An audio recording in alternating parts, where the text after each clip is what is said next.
नमस्कार साथियों, Kalyani IAS academy के डिजिटल प्लेटफॉर्म पर आपका हार्दिक स्वागत है। पिछले लेक्चर में हमने परमाणु को बहुत ही अच्छे से पढ़ा एवं समझा था। इस लेक्चर में हम परमाणु संरचना को बहुत ही अच्छे से पढ़ेंगे एवं समझेंगे। तो शुरू करते हैं। देखिए, परमाणु किसी भी पदार्थ या द्रव्य का वह सूक्ष्मतम कण होता है जो रासायनिक अभिक्रिया में भाग लेता है, साथ ही साथ यह स्वतंत्र अवस्था में नहीं पाया जाता है।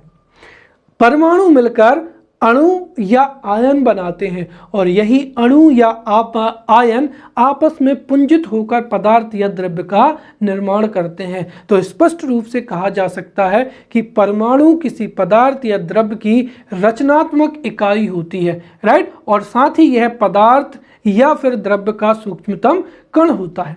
परमाणु के बारे में जो स्पष्ट जानकारी है वो जॉन डाल्टन के परमाणु सिद्धांत से भी प्राप्त होती है, राइट। जॉन डाल्टन ने सन 1804 में जॉन डाल्टन ने सन 1804 में परमाणु सिद्धांत दिया था और इस परमाणु सिद्धांत के अनुसार सभी पदार्थ का निर्माण परमाणुओं से हुआ है और परमाणु किसी भी पदार्थ या द्रव्य का वह सूक्ष्मतम कण है जिसको और अधिक विभाजित नहीं किया जा सकता है। अर्थात परमाणु किसी भी पदार्थ का अविभाज्य सूक्ष्मतम अविभाज्य कण होता है और यह सिद्धांत 19वीं शताब्दी के अंत तक सर्वमान्य था और प्रचलित था। परंतु 19वीं शताब्दी के अंत के पश्चात कई आधुनिक खोजें हुई, कई आधुनिक प्रयोग हुए और उन्हीं आधुनिक प्रयोगों के आधार पर यह स्वीकार किया गया है कि परमाणु मूल कण ना होकर या परमाणु किसी पदार्थ का अब जो है सूक्ष्मतम अविभाज्य कण नहीं है, क्योंकि परमाणु भी और अधिक जो है छोटे कणों में विभाजित किया जा सकता है। जैसे परमाणु अब अन्य कणों जैसे इलेक्ट्रॉन है, प्रोटॉन है एवं न्यूट्रॉन से मिलकर क्या होता है, बना हुआ होता है, राइट। अब अगर परमाणु भी इलेक्ट्रॉन, प्रोटॉन और न्यूट्रॉन से मिलकर बना हुआ है तो सीधी सी बात है, परमाणु में इलेक्ट्रॉन कहाँ अवस्थित होते हैं, प्रोटॉन कहाँ अवस्थित होते हैं, न्यूट्रॉन कहाँ अवस्थित होते हैं, उनकी स्थिति क्या होती है, इसको बताने के लिए कई परमाणु मॉडल जो है वो प्रस्तुत किए गए हैं, राइट। तो इस तरीके से अगर हम यहाँ पर 3 नंबर में परमाणु संरचना की परिभाषा देना चाहें, राइट, अगर जैसे टिप्पणी में आ जाता है एटॉमिक स्ट्रक्चर या परमाणु संरचना, तो हम सीधा लिख सकते हैं कि परमाणु में, राइट, परमाणु में इलेक्ट्रॉन, प्रोटॉन एवं न्यूट्रॉन किस तरह व्यवस्थित हैं, उनकी स्थिति क्या है, यह समझाने के लिए विभिन्न वैज्ञानिकों ने जो मॉडल प्रस्तुत किए हैं उसे ही हम क्या कहते हैं, परमाणु संरचना मॉडल कहा जाता है, राइट। तो परमाणु संरचना क्या है? दरअसल परमाणु में इलेक्ट्रॉन, प्रोटॉन और न्यूट्रॉन की स्थिति या व्यवस्था को समझने के लिए जो संरचना है उसे ही परमाणु संरचना कहा जाता है और परमाणु संरचना के लिए कई वैज्ञानिकों ने अलग अलग मॉडल प्रस्तुत किए हैं, राइट, जिनको हम एक एक करके समझेंगे और जो जितने भी मॉडल हैं उनसे 5 नंबर का या 11 नंबर का प्रश्न जो है पूछा जा सकता है, राइट। जैसे अगर हम बात करें तो यहाँ पर क्या हो जाएगा, थॉमसन का मॉडल, राइट। तो मुख्य परीक्षा में पूछा जा सकता है कि थॉमसन का परमाणु मॉडल क्या है, राइट, या फिर थॉमसन के परमाणु मॉडल में क्या कमियां थी, ये प्रश्न पूछा जा सकता है। फिर जो है रदरफोर्ड का परमाणु मॉडल क्या है, या रदरफोर्ड के परमाणु मॉडल में कौन कौन सी कमियां थी, या फिर प्रश्न पूछा जा सकता है 11 नंबर में कि नील्स बोर के परमाणु मॉडल को लिखिए तथा आधुनिक समय में परमाणु को समझने में, राइट, या परमाणु संरचना को समझने में नील्स बोर का परमाणु मॉडल किस तरह उपयोगी है, राइट, या हम कह सकते हैं कि रदरफोर्ड का परमाणु मॉडल किस तरह से परमाणु संरचना को समझाता है, इसको लिखिए। तो ये जो सारे के सारे प्रश्न हैं ये 5 नंबर में, ये 11 नंबर में पूछे जा सकते हैं। तो हम सीधा कह सकते हैं कि परमाणु में इलेक्ट्रॉन, प्रोटॉन एवं न्यूट्रॉन की व्यवस्था या स्थिति को समझने के लिए जो संरचना है उसे ही परमाणु संरचना कहते हैं, और इसके लिए जो मॉडल प्रस्तुत किए गए उनको ही परमाणु संरचना मॉडल कहते हैं। तो उनमें से हम पहला समझते हैं जो कि कौन सा हो जाएगा, थॉमसन का परमाणु मॉडल हो जाएगा, या थॉमसन्स मॉडल ऑफ क्या हो जाएगा, एटम हो जाएगा। ठीक है, तो इसको हमको 5 नंबर और 11 नंबर दोनों के लिए तैयार करना है। तो हम शुरू करते हैं थॉमसन का परमाणु मॉडल। देखिए, जो थॉमसन का परमाणु मॉडल है, ये परमाणु संरचना को प्रदर्शित करने के लिए या समझाने के लिए प्रस्तुत किया गया पहला मॉडल था। और इस मॉडल का जो प्रतिपादन था वो 1904 में जे थॉमसन ने किया था। तो जे थॉमसन ने 1904 में परमाणु संरचना को समझाने के लिए जो मॉडल दिया गया उसको थॉमसन के परमाणु मॉडल के नाम से जानते हैं। और थॉमसन के परमाणु मॉडल के अनुसार परमाणु की संरचना कैसी है, इसको हम इन 4 बिंदुओं से समझ सकते हैं। राइट, थॉमसन ने जो परमाणु मॉडल दिया था, अब यहाँ पर आप याद रखें कि यहाँ पर हमें थॉमसन का अगर परमाणु मॉडल पूछा जाता है तो उसमें हमको यहाँ पर मुख्य परीक्षा में चित्र भी बनाना है। अगर ये 11 नंबर में पूछा जाता है तो ये आप इसको याद रखें। तो थॉमसन का परमाणु मॉडल क्या था, थॉमसन के परमाणु मॉडल के अनुसार जो परमाणु है वो क्या होता है, एक धनावेशित गोला होता है। अर्थात ये क्या हो जाएगा, यहाँ पर धनावेशित गोला हो जाएगा। तो थॉमसन के अनुसार परमाणु एक क्या है, परमाणु एक दृढ़ धनावेशित गोला होता है, और इसी गोले के अंदर ही क्या होते हैं, इलेक्ट्रॉन क्या होते हैं, बिखरे हुए होते हैं। ये थॉमसन का क्या हो जाएगा, परमाणु मॉडल की पहली विशेषता हो जाएगी। तो थॉमसन के परमाणु मॉडल के अनुसार परमाणु एक दृढ़ गोलाकार धनावेशित पिंड होता है, राइट, जिसका समस्त धन आवेश एक समान रूप से गोले में क्या रहता है, वितरित रहता है, तथा परमाणु में ऋण आवेश जो है वो क्या होते हैं, बिखरे हुए होते हैं। तो ये परमाणु जो है एक दृढ़ क्या हो जाएगा, धनावेशित गोला हो जाएगा, जिसमें जो धनावेश है, पॉजिटिव आयन है, वो एक समान रूप से क्या है, इसमें वितरित है, और इसके बीच में ही क्या है, इलेक्ट्रॉन जगह जगह पर क्या है, पाए जाते हैं। राइट, अब अगर हम इसकी दूसरी अगर हम बात को समझें तो यहां पर जो परमाणु है, अब परमाणु में ये जो इलेक्ट्रॉन है, इलेक्ट्रॉन किस तरीके से हैं, इसके लिए उन्होंने उदाहरण दिया था, किसका, वाटर लेमन का उदाहरण दिया था। और वो उदाहरण क्या है कि जैसे हम मान लेते हैं यहाँ पर ये क्या हो जाएगा, तरबूज हो जाएगा। अब तरबूज का एक जो भाग होता है, राइट, जैसे हम अगर देखें तो ये यहाँ पर अगर तरबूज की संरचना को हम समझने का प्रयास करें, हाँ, तो ये इस तरीके से क्या हो जाएगा, तरबूज हो जाएगा। ये देखिए, कुल मिलाकर ये क्या हो जाएगा, तरबूज है। अब देखिए, तरबूज में हमें पता है कि ये तो तरबूज का क्या हो जाएगा, कवर हो जाएगा, और तरबूज के अंदर जो लाल रंग होता है, लाल रंग का जो ये होता है, ये क्या होता है, खाने वाला भाग होता है। तो जो थॉमसन ने ये कहा था कि तरबूज में जो खाने वाला लाल रंग का क्या होता है, खाने वाला भाग होता है तरबूज का, वो क्या हो जाएगा, यहाँ पर धनावेश हो जाएगा। राइट, तो जो तरबूज का खाने वाला भाग,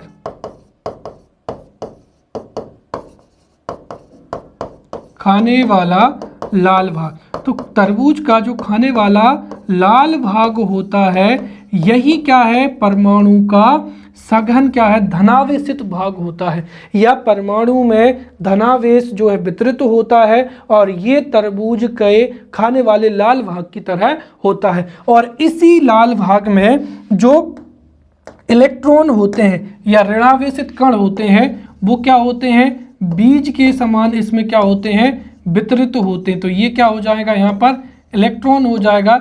जैसे यहाँ पर तरबूज में क्या होते हैं, ये जो बीज पाए जाते हैं, ये इसका क्या हो जाएगा, ऋणावेशित भाग हो जाएगा। तो ये हो जाएगा यहाँ पर इलेक्ट्रॉन, राइट, ये इलेक्ट्रॉन हो जाएगा या ऋणावेश हो जाएगा। और ये जो लाल रंग है बाकी का वो कौन सा हो जाएगा यहाँ पर, ये जो लाल रंग है ये लाल रंग हो जाएगा यहाँ पर, हाँ ये यहाँ पर जो लाल रंग है ये लाल रंग क्या हो जाएगा, एक सघन क्या हो जाएगा,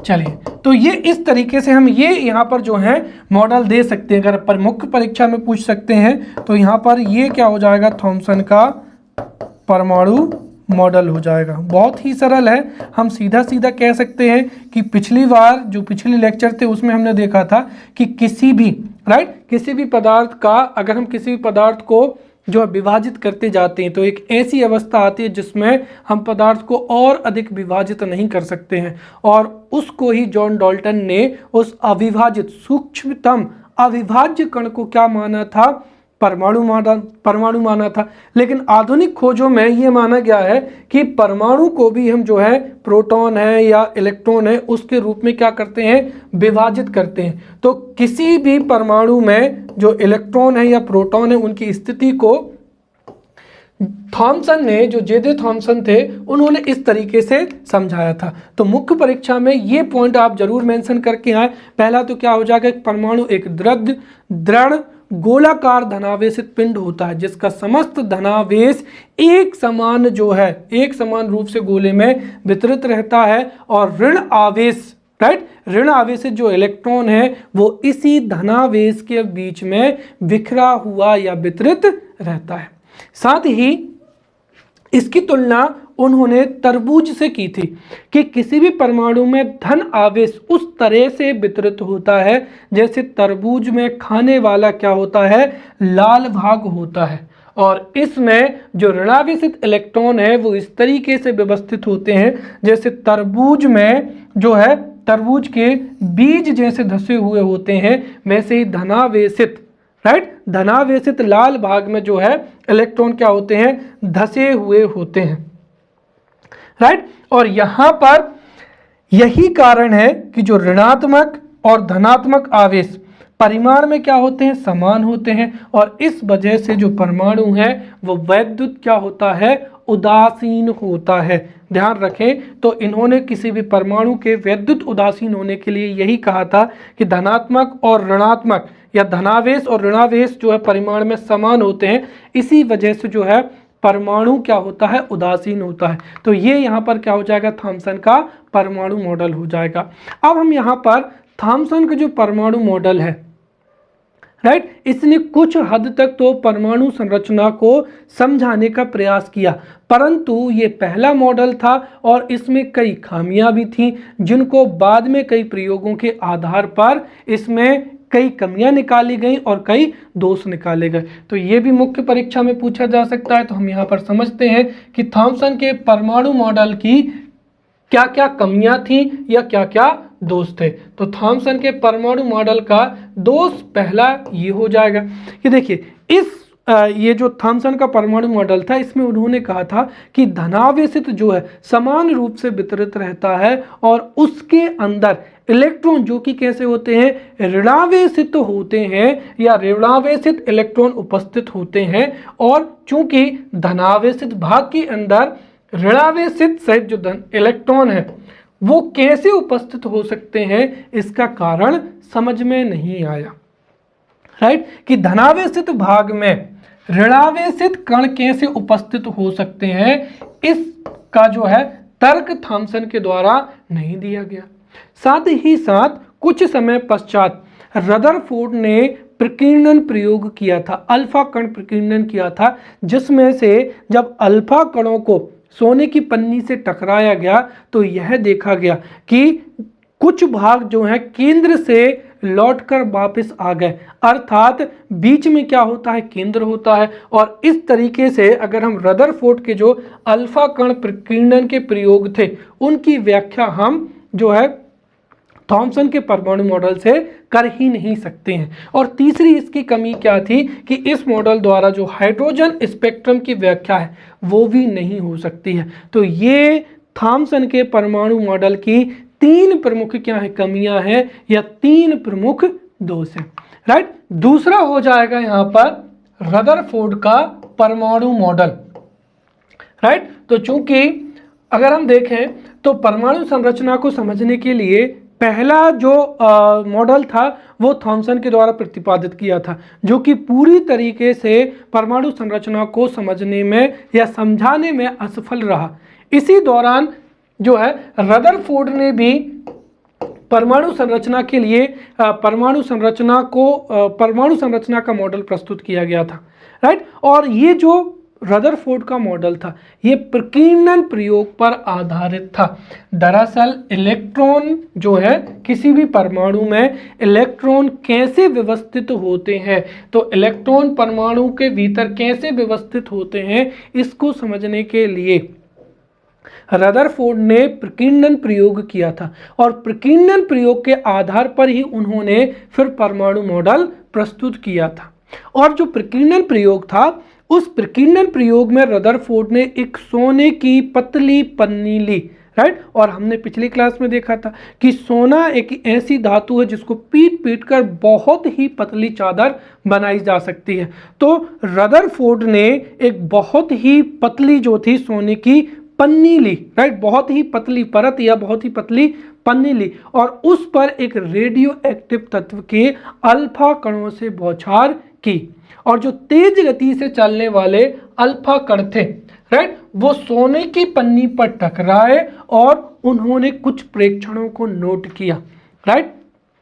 तो अगर ये भी पूछा जाता है कि प्रकीर्णन प्रयोग क्या था, तो रदरफोर्ड ने अपने प्रकीर्णन प्रयोग में सोने की एक पतली पन्नी पर किसी रेडियोएक्टिव तत्व के अल्फा कणों की बौछार की, और जब अल्फा कण सोने की पन्नी से टकराए तो विभिन्न प्रेक्षणों के आधार पर रदरफोर्ड ने अपना विश्लेषण प्रस्तुत किया था। और उनका जो विश्लेषण था वो क्या था, उसके लिए हम यहाँ पर डायग्राम भी बना लेते हैं ताकि आपको समझ में भी बहुत अच्छे से आ जाए। जैसे ये क्या हो जाएगा, ये यहाँ पर सोने की क्या हो जाएगी पतली पन्नी हो जाएगा, ठीक है। अब इस पर उन्होंने क्या किया कि यहां से अल्फा कणों की क्या की, बौछार की। अब देखिए अल्फा कणों में से जब अल्फा कणों की यहां से बौछारी की गई, ये क्या हो जाएंगे, अल्फा कण हो जाएंगे, राइट। अब ये अल्फा कण क्या होते हैं उनके लिए भी मैं आपको थोड़ा सा बता देना चाहूंगा कि देखिए ऐसे तत्व जिनका परमाणु क्रमांक 82 से ज़्यादा होता है और जिसमें न्यूट्रॉनों का अनुपात प्रोटॉनों से कहीं अधिक होता है, तो प्रोटॉनों के बीच में लगने वाला जो प्रतिकर्षण बल होता है वो नाभिक के प्रबल नाभिकीय बल से क्या होता है, अधिक हो जाता है।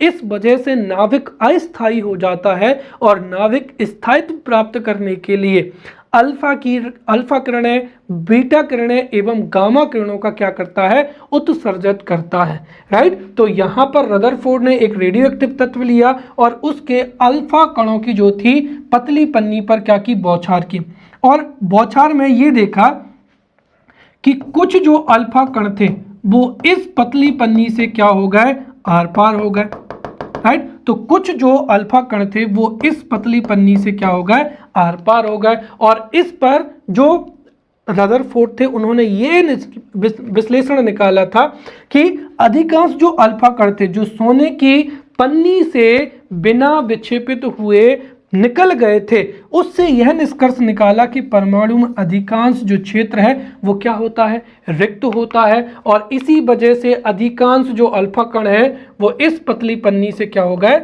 आर पार निकल गए। फिर उन्होंने देखा कि कुछ जो अल्फा कण थे, राइट, कुछ अल्फा कण अपने मार्ग से क्या हो गए, विचलित हो गए, राइट। जैसे किसमें होता है, जैसे ये इनकी जो थी अल्फा कणों की दिशा क्या होनी चाहिए थी, ये होनी चाहिए थी, लेकिन अल्फा कण अपनी दिशा में ना चलते हुए अपने मार्ग से विचलित हो गए।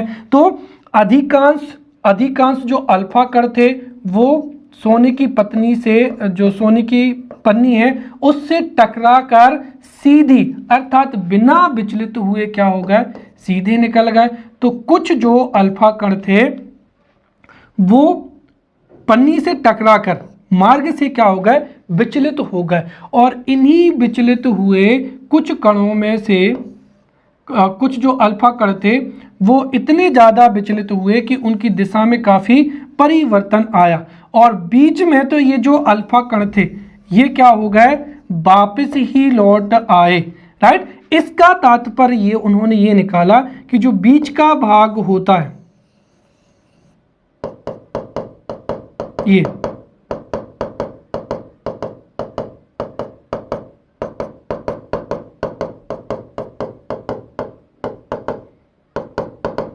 राइट, तो अब यहां पर समझिए, तो ये हो जाएगी सोने की क्या हो जाएगी, पतली पन्नी। तो कुछ अल्फा कण जो है पतली पन्नी से आर पार निकल गए। इसका मतलब क्या हुआ कि किसी भी परमाणु का अधिकांश भाग क्या होता है, रिक्त होता है। फिर जो कुछ अगर हम बात करते हैं तो कुछ अल्फा जो कण थे वो अपने मार्ग से क्या हो गए, विचलित तो हो गए और कुछ अल्फा कण जो है बीच का जो भाग था उसमें से टकरा कर क्या हो गए, वापिस आ गए। इसका तात्पर्य क्या है कि जो विचलित होने वाले परमाणु थे, राइट, विचलित कणों में बहुत ही कम जो अल्फा कण थे वो पीछे की ओर लौटे, अर्थात परमाणु के बीच में एक भारी द्रव्यमान होता है। राइट, अर्थात एक भारी द्रव्यमान परमाणु के कहाँ होता है, केंद्र में स्थित होता है। और इस आधार पर उन्होंने फिर जो भी निष्कर्ष निकाले थे और उन निष्कर्षों के आधार पर उन्होंने ये बताया था कि परमाणु में जहां पर परमाणु का पूरा द्रव्यमान घनीभूत होता है या केंद्रित होता है उसको ही रदरफोर्ड ने फिर क्या कहा था, नाभिक कहा था। तो ये क्या हो जाएगा, रदरफोर्ड ने इसको किसी भी परमाणु का क्या कहा, नाभिक कहा। राइट, और ये परमाणु का क्या हो जाएगा, खाली या क्या हो जाएगा, रिक्त क्षेत्र हो जाएगा। और ये नाभिक है जहां पर परमाणु का अधिकांश जो द्रव्यमान है वो घनीभूत होता है या केंद्रित होता है। राइट, और इसके साथ ही उन्होंने ये बताया कि जो परमाणु है उसमें जो परमाणु का केंद्र होता है वो बहुत ही छोटा होता है। राइट, और इन्होंने ये बताया कि जो नाभिक की त्रिज्या होती है वो परमाणु की त्रिज्या से 10 की घात 5 गुना क्या होती है, छोटी होती है। राइट, तो ये था रदरफोर्ड का क्या हो जाएगा, रदरफोर्ड का अगर हम इसकी बात करें तो ये हो जाएगा रदरफोर्ड का प्रकीर्णन प्रयोग। राइट, तो ये हो जाएगा यहां पर रदरफोर्ड का प्रकीर्णन प्रयोग। और रदरफोर्ड ने फिर इसी प्रकीर्णन प्रयोग के आधार पर जो है निष्कर्ष निकाले थे और उन्हीं निष्कर्षों के आधार पर यह घोषणा की थी कि परमाणु में क्या होता है, द्रव्यमान होता परमाणु में केंद्रक जो है नाभिक होता है। साथ ही साथ उन्होंने परमाणु संरचना को समझाने के लिए अपना मॉडल दिया था। तो अब उस मॉडल की विशेषताएं क्या क्या थी उनको हम एक एक करके समझते हैं।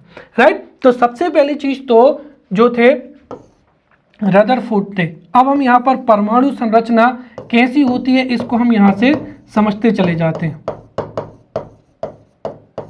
राइट, तो रदरफोर्ड ने यह कहा था कि किसी भी परमाणु के बीच में एक ऐसा क्षेत्र होता है जहां पर परमाणु का अधिकांश भाग या अधिकांश द्रव्यमान घनीभूत होता है या अधिकांश द्रव्यमान क्या होता है, केंद्रित होता है। और इसी को ही रदरफोर्ड ने क्या कहा था, केंद्रक कहा था या नाभिक कहा था। तो ये क्या हो जाएगा, नाभिक हो जाएगा। किसका, परमाणु का नाभिक हो जाएगा। राइट, एक मिनट, यहां पर ये क्या हो जाएगा, परमाणु का नाभिक हो जाएगा। और इस नाभिक के चारों ओर ही क्या होते हैं, इलेक्ट्रॉन पाए जाते हैं। तो रदरफोर्ड ने कहा कि किसी भी परमाणु में एक ऐसा क्षेत्र होता है जो कि घनीभूत होता है और जिसमें परमाणु का अधिकांश भाग क्या होता है, केंद्रित होता है। उसको रदरफोर्ड ने क्या कहा, नाभिक कहा। राइट, तो पहला पॉइंट यही हो जाएगा। राइट, कि रदरफोर्ड ने बताया कि परमाणु का केंद्र जो है वो धनावेशित होता है और उसी धनावेशित भाग को ही इन्होंने क्या कहा था, इसे ही क्या कहा था इन्होंने, नाभिक कहा था। तो परमाणु का जो नाभिक है वो धनावेशित होता है, राइट। और फिर दूसरी बात इन्होंने ये कही थी यहां पर कि जो नाभिक है उसके चारों ओर ही वृत्ताकार मार्ग में जो है इलेक्ट्रॉन क्या करते हैं, चक्कर लगाते हैं, राइट। ये चीज मैं आपको बता चुका हूं, राइट। तो यहां पर अगर हम देखें तो इन्होंने ये कहा था कि जैसे सूर्य के चारों ओर सभी ग्रह क्या करते हैं, चक्कर लगाते हैं, वैसे ही इलेक्ट्रॉन भी क्या कर रहे हैं, जो है नाभिक के चारों ओर चक्कर लगा रहे हैं। ये जो पूरा का पूरा मॉडल दिया था, ये किसने दिया था, रदरफोर्ड ने दिया था। तो ये रदरफोर्ड का क्या हो जाएगा, परमाणु मॉडल हो जाएगा। तो इसमें आपको ये 4 से 5 चीजें हमेशा जो है आपको याद रखनी है, ठीक है। तो रदरफोर्ड के परमाणु मॉडल के अनुसार पहला तो क्या हो जाएगा कि परमाणु का जो केंद्र है वो धनावेशित होता है, और इसी धनावेशित भाग को रदरफोर्ड ने नाभिक कहा है।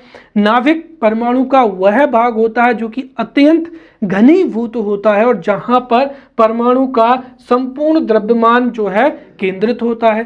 साथ ही ये जो धनावेशित भाग है नाभिक, इसके चारों ओर ही इलेक्ट्रॉन क्या करते हैं, नाभिक का चक्कर लगाते हैं, राइट। जैसे सभी ग्रह सूर्य के चारों ओर चक्कर लगाते हैं, वैसे ही इलेक्ट्रॉन नाभिक के चारों ओर वृत्ताकार मार्ग में चक्कर लगा रहे हैं।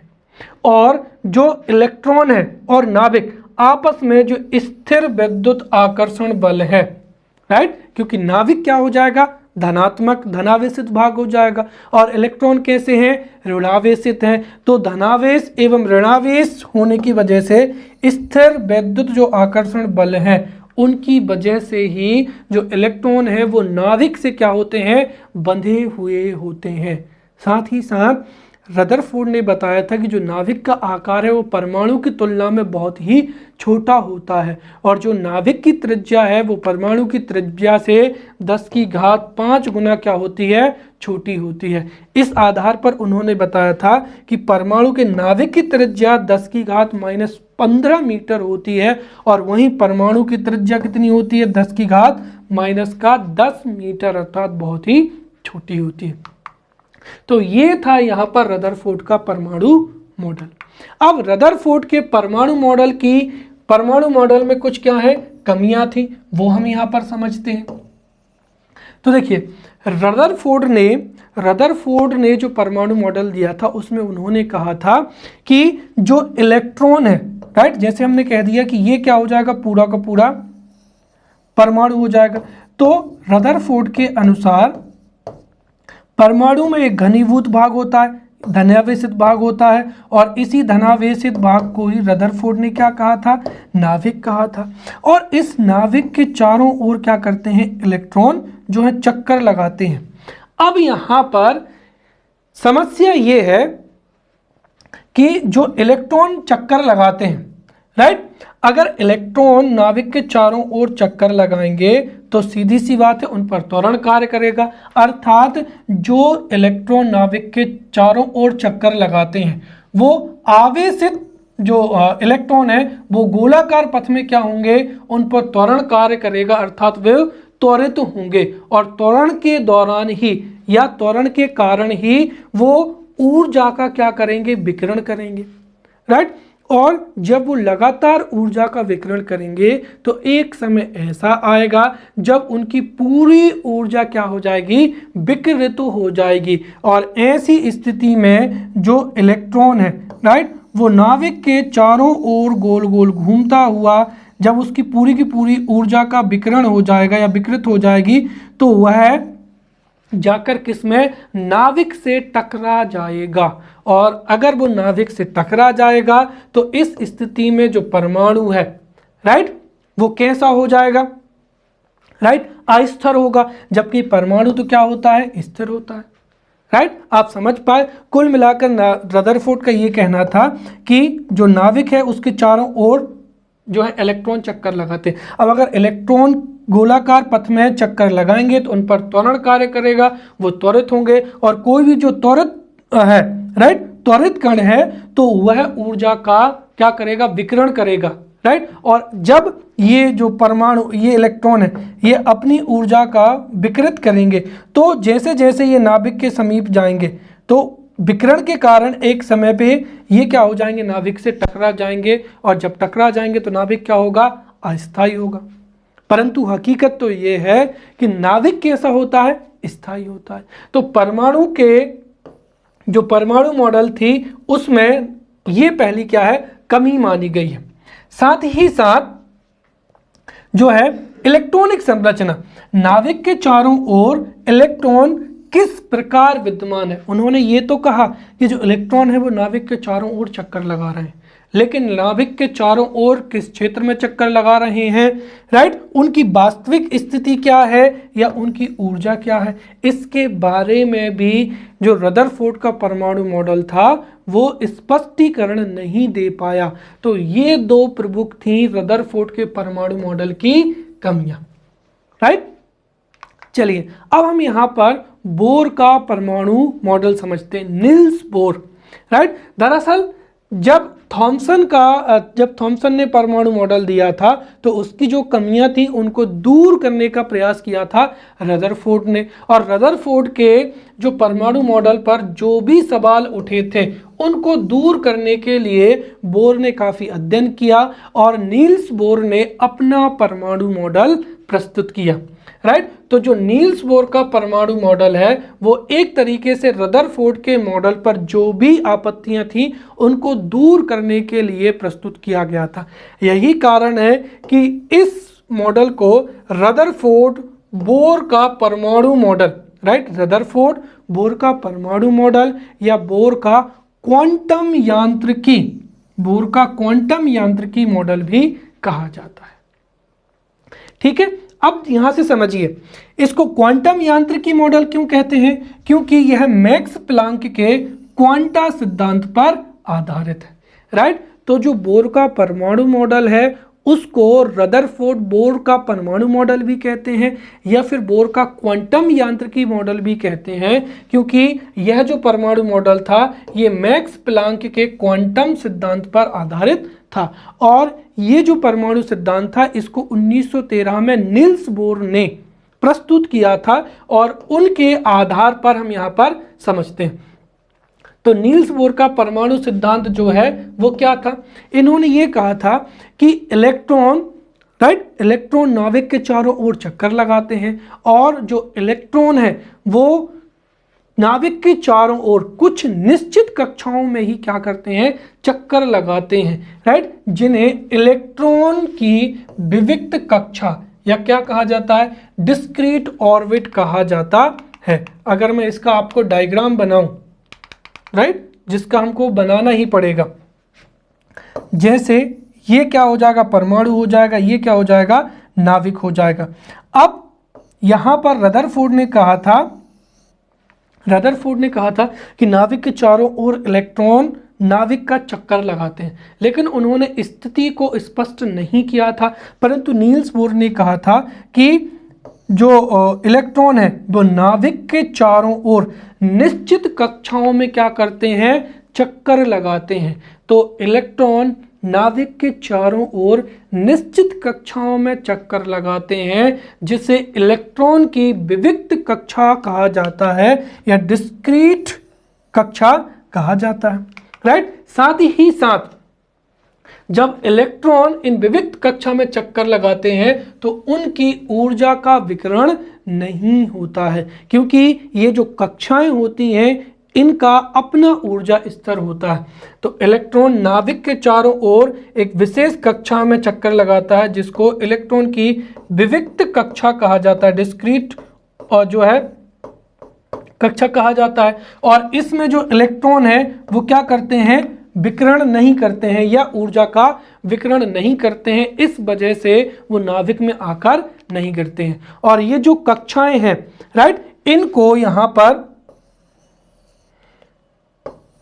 नील्स बोर ने नाम दिया था KLMNO, राइट, जो दरअसल ऊर्जा स्तर होते हैं उसके आधार पर ही इनको नाम दिया था। इन्हीं कक्षाओं को ऊर्जा स्तर कहते हैं और इन ऊर्जा स्तरों को क्या अक्षरों KLMN या 1 2 3 4 के द्वारा दर्शाया जाता है, राइट। तो जैसे ये हो जाएगा, यहाँ पर ये क्या हो जाएगा, नाभिक हो जाएगा। तो नाभिक के जो सबसे पास की कक्षा है उसको ऊर्जा स्तर 1 कहा गया। ये हो जाएगी यहाँ पर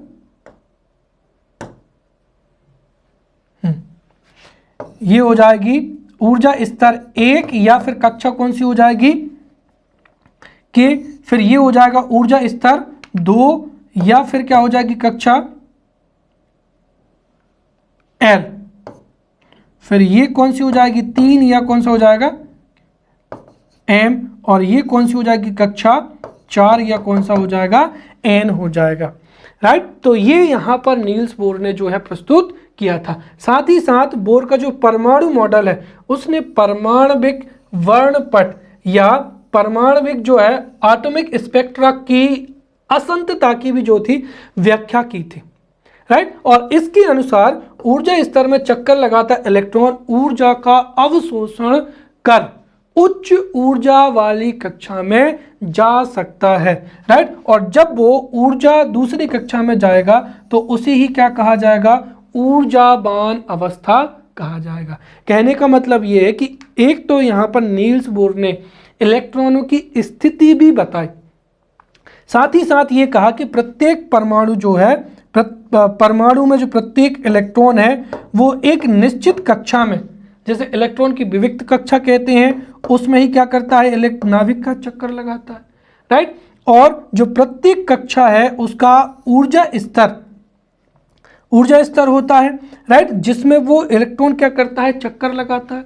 साथ ही साथ इन्होंने ये भी कहा था कि जब इलेक्ट्रॉन जिस ऊर्जा स्तर में वो चक्कर लगाता है अगर उसका अवशोषण करके, राइट, उच्च स्तर वाली ऊर्जा कक्षा में भी वो जा सकता है। और जब वो उच्च ऊर्जा वाली स्तर कक्षा में भी जाएगा तो इसे ही क्या कहा जाएगा, ऊर्जावान अवस्था कहा जाएगा। और जब इलेक्ट्रॉन उच्च ऊर्जा स्तर से पुनः निम्न ऊर्जा स्तर में आता है तो दोनों कक्षाओं के ऊर्जा स्तरों में जो अंतर होता है उतनी ही ऊर्जा का जो है उत्सर्जन इलेक्ट्रॉन करता है। तो ये यहाँ पर हो जाएगा हमारा नील्स बोर का क्या हो जाएगा, सिद्धांत हो जाएगा, राइट। तो समझ में आ गए। कुल मिलाकर अगर हम देखें तो तीनों परमाणु मॉडल की अगर मैं आपको फटाफट बताना चाहूं तो जो थे थॉमसन ने ये कहा था कि ये जो पूरा का पूरा दृढ़ गोलाकार भाग होता है ये क्या होता है, धनावेशित गोला होता है।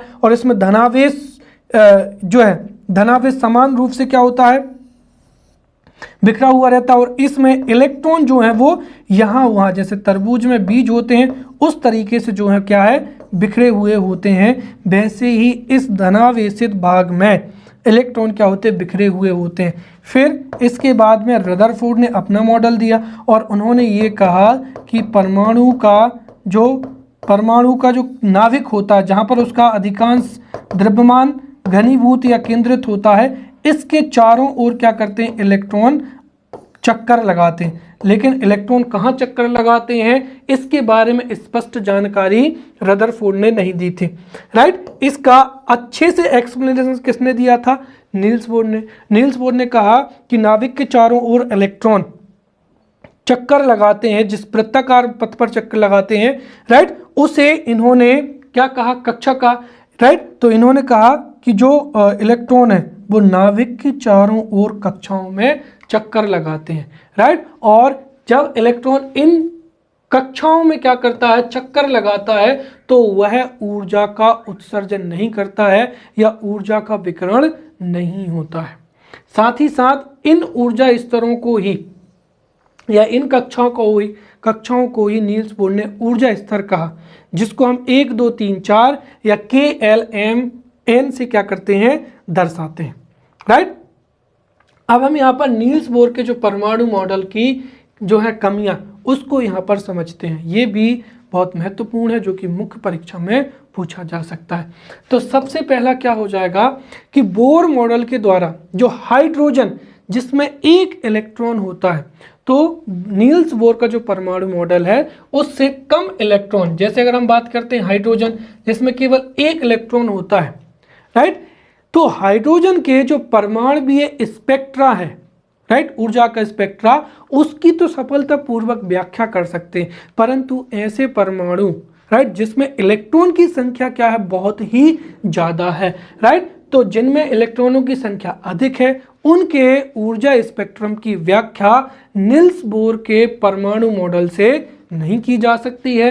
ये निल्स बोर के परमाणु मॉडल की पहली क्या हो जाएगी, कमी हो जाएगी। दूसरी कमी ये थी कि जब हम जो परमाणुीय स्पेक्ट्रा होता है, जब परमाणुीय स्पेक्ट्रा को अत्यंत दक्षता वाले सूक्ष्मदर्शी से, अर्थात जिसकी दक्षता बहुत अच्छी हो, उस सूक्ष्मदर्शी से जब परमाणुीय स्पेक्ट्रम को देखते हैं तो उसमें क्या होता है, परमाणुीय स्पेक्ट्रम की मोटी रेखाएं जो हैं वो क्या होती हैं, मोटी रेखाएं, महीन रेखाओं की जो बनी हुई होती हैं वो हमें नजर आती हैं, राइट। तो जब हम परमाणुीय स्पेक्ट्रम देखते हैं तो परमाणुीय स्पेक्ट्रम की जो मोटी रेखाएं हैं वो महीन रेखाओं की बनी हुई नजर आती हैं, राइट।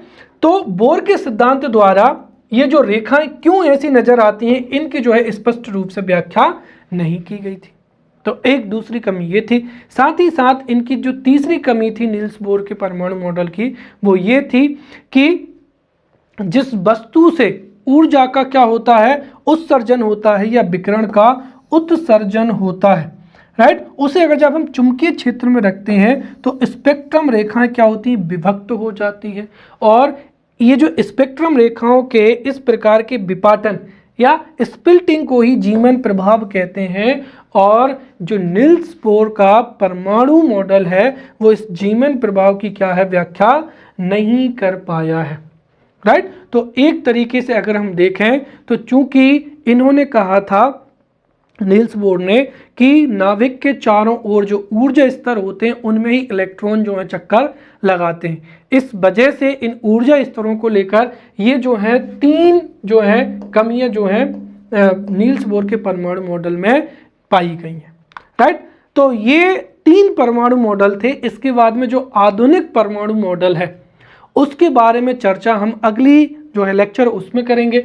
साथ ही साथ हम यहाँ पर जो बोर-बरी नियम है उसको भी समझते जाते हैं, राइट। तो बोर-बरी नियम ने क्या कहा था कि अगर किसी भी कक्षा में उपस्थित अधिकतम इलेक्ट्रॉनों को अगर हमको जानना हो, जैसे अभी हमने देखा था कि निल्स बोर ने क्या कहा था कि नाभिक के चारों ओर जो है कक्षाएं होती हैं और इलेक्ट्रॉन इसी कक्षा में क्या करता है, चक्कर लगाता है, जिसे इलेक्ट्रॉन की विविक्त कक्षा कहते हैं, राइट। और एक इलेक्ट्रॉन, अब समझिए ध्यान से कि जो जितनी भी कक्षाएं हैं उन कक्षाओं में इलेक्ट्रॉन की कितनी संख्या हो सकती है, उसके लिए कौन सा है, बोर-बरी जो है नियम यहाँ पर आता है।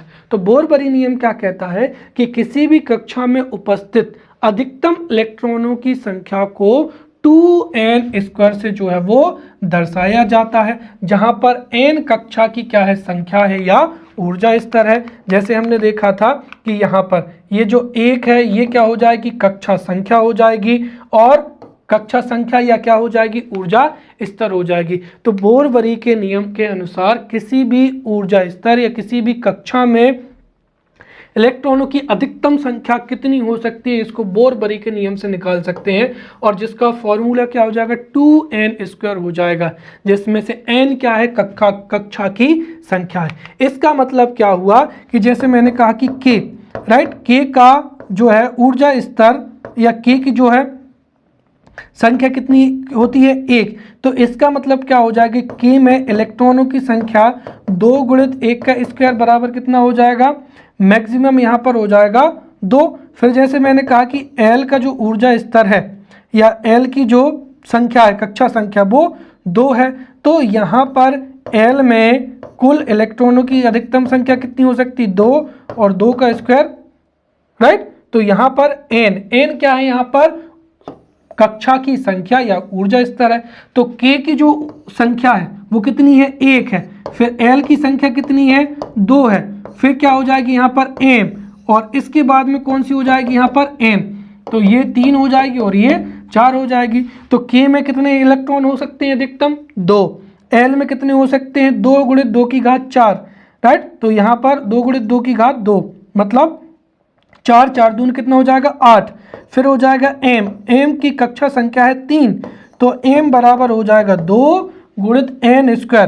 तो यहाँ पर 3 का क्या हो जाएगा स्क्वायर हो जाएगा, 3 तिरका 9, 9 दूनी क्या हो जाएगा 18 हो जाएगा। उसी तरीके से अगर हम यहाँ पर निकालें एन, एन की कक्षा संख्या है 4, तो एन बराबर हो जाएगा 2 गुणित 2 की घात 4 की घात 2।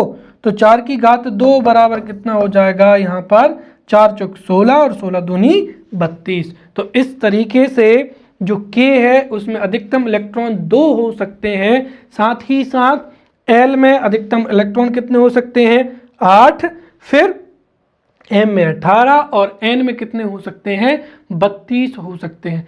साथ ही साथ बोरबरी ने यह भी कहा था कि जो सबसे बाहरी कक्षा है उसमें इलेक्ट्रॉनों की संख्या 8 हो सकती है, और ये बहुत ही महत्वपूर्ण जो है फैक्ट है, जो कि आगे जाकर हमको जब हम बैलेंसी पढ़ेंगे या संयोजकता पढ़ेंगे तो उसको समझने में काम आता है, राइट। इसके साथ ही ये भी एक बार कहा गया था कि देखिए किसी परमाणु की दी गई कक्षा में इलेक्ट्रॉन तब तक स्थान नहीं लेते हैं जब तक कि उससे पहले वाली जो भीतरी कक्षा है वो पूर्णतः क्या है भर नहीं जाती है। अर्थात पहली कक्षा जब पूरी तरीके से भर जाएगी उसके बाद में अन्य जो कक्षा है वो इलेक्ट्रॉनों के द्वारा भरी जाती हैं। इसका तात्पर्य ये है कि अगर कोई भी परमाणु है तो उसमें इलेक्ट्रॉन जो है सबसे पहले के कक्षा में भरे जाएंगे, फिर एल, फिर एम और फिर एन। अर्थात जितने कम इलेक्ट्रॉन होंगे तो वो शुरुआती कक्षाओं में भरे जाएंगे, और अगर इलेक्ट्रॉनों की संख्या आधी होगी तो पहले निम्न ऊर्जा वाले कक्षा जो हैं भरे जाएंगे, फिर इस तरीके से अन्य कक्षकों में या अन्य कक्षाओं में इलेक्ट्रॉन भरे जाते हैं। तो ये यहाँ पर हो जाएगा बोरबरी का नियम, राइट। तो हमने यहाँ पर परमाणु संरचना को बहुत ही अच्छे से समझ लिया है। अगले लेक्चर में मिलते हैं, तब तक के लिए धन्यवाद।